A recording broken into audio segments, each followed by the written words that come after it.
Hello, NCAA board. Today I'll be trying to convince you on why Division I football players should be paid for playing football.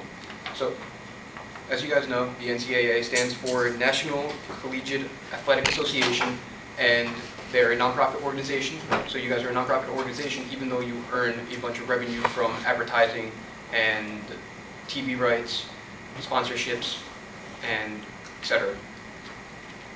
So my agenda today will be some numbers, give you a breakdown of how much they make and how much they should be paid and compensated, why I think they should be paid, and how I think, my solution to why they aren't being paid, and pitching an idea on why they should be paid. So here's some numbers, as you see behind me.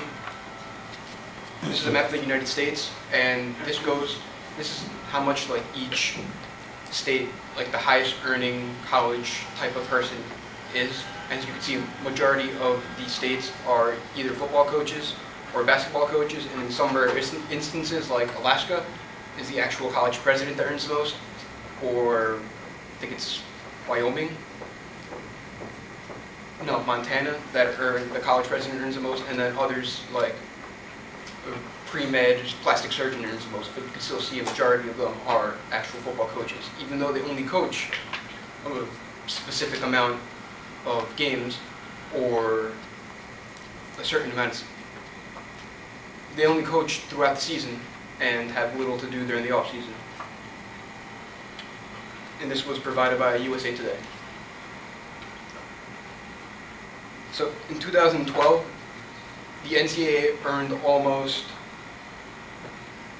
$900 million worth in revenue, and it's absurd that they're earning that much, close to $1 billion, but they're not paying any of their college athletes. It makes no sense. And they stopped making this because there was conflict with the NCAA getting the licensing rights to the colleges and the players. But the last time they made a football game, to the NCAA Bat Football 2014, they brought in a total of almost $500 million just off the game. And that was provided by a marketing magazine. So you can see this was also from the NCAA website, that majority of the money earned was by television rights, so by, say, the bowl games and broadcasting rights from CBS, ESPN, NBC. Then 11% was brought in by the championship games, so I guess sponsorships by them. And then, etc. Investments brought in very little, and so did other, and other includes, I forgot what other includes. That was provided by the NCAA's official website. Now, these are the numbers. Now I'm going to talk about why they should be paid. You might be thinking, oh, they're being paid by education, they're not employees, they don't deserve to be paid. But it is actually very hard to maintain being a college athlete, because this is done by an interview from Richard Sherman, the cornerback for the Seattle Seahawks. He discussed how his day went as a college football player, and he played for Stanford. So he said he'd wake up, he'd lift weights, he'd go to class, try to keep up in class because he had to do weights in the morning, so he was going to be tired, went to practice, had to go eat a specific amount of food that his coach told him to, try to do his homework, balance out that, and practice again, and then go to sleep and repeat throughout the day. That doesn't really sound like you're being paid with an education, even though you're getting a full scholarship. But you have to keep in mind that if they do get injured, they lose their scholarship. You can be going to Alabama, the best college football school in the nation, and your freshman year, get an injury, there goes your education. Now you're left without a college, and you've earned no money from that. Plus, 1.6% of college football players, Division I, go pro. That is a ridiculously low number for the amount of people that are playing. Over 1,000 colleges playing college football in America, and only 1.6% of them go pro. And 224 of them do get drafted, but you got to remember too, within the 5th, 6th, 7th round, there's no guarantee that you're actually going to play. The majority of them do get cut. So you just wasted 4 years, 3 years if you decided you're good enough to go pro and leave your education to go pro and not get drafted. So now you're left high and dry with nothing to do.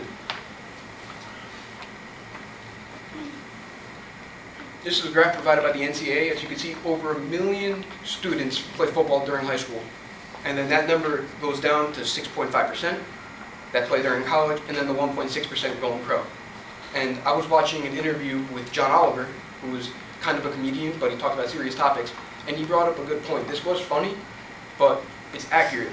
There is a better chance of them becoming an actual Viking or a Lion than being drafted by the Vikings or the Lions. It's that small of a percent. So, this was provided also by the NCAA's official website. Now, this is my solution. You provide them some kind of compensation within, say, the tuition, their scholarship. Now, you don't have to give them the money directly. You could also put it in, the money should be put in a bank.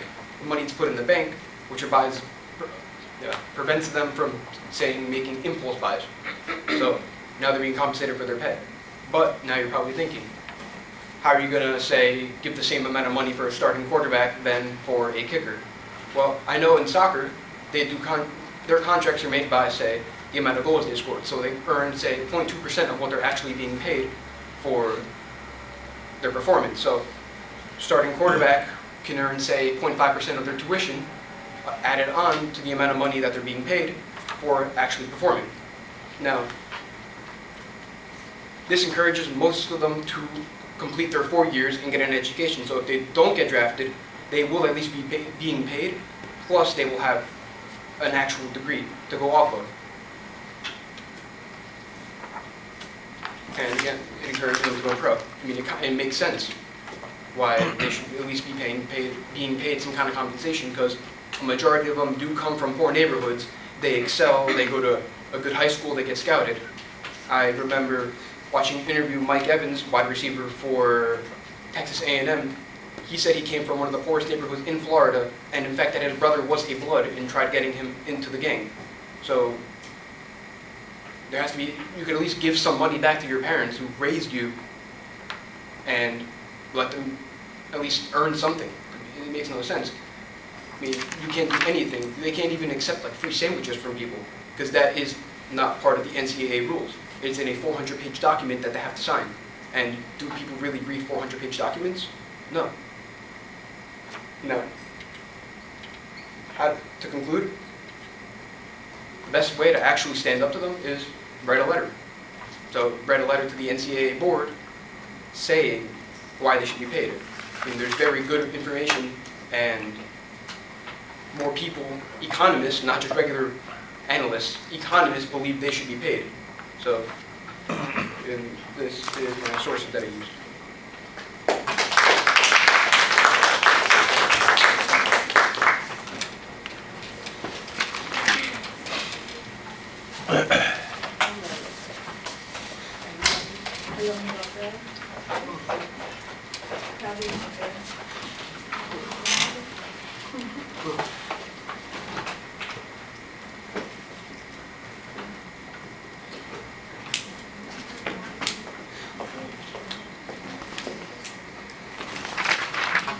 I got two things for you. Got that, and I got this. Thank you.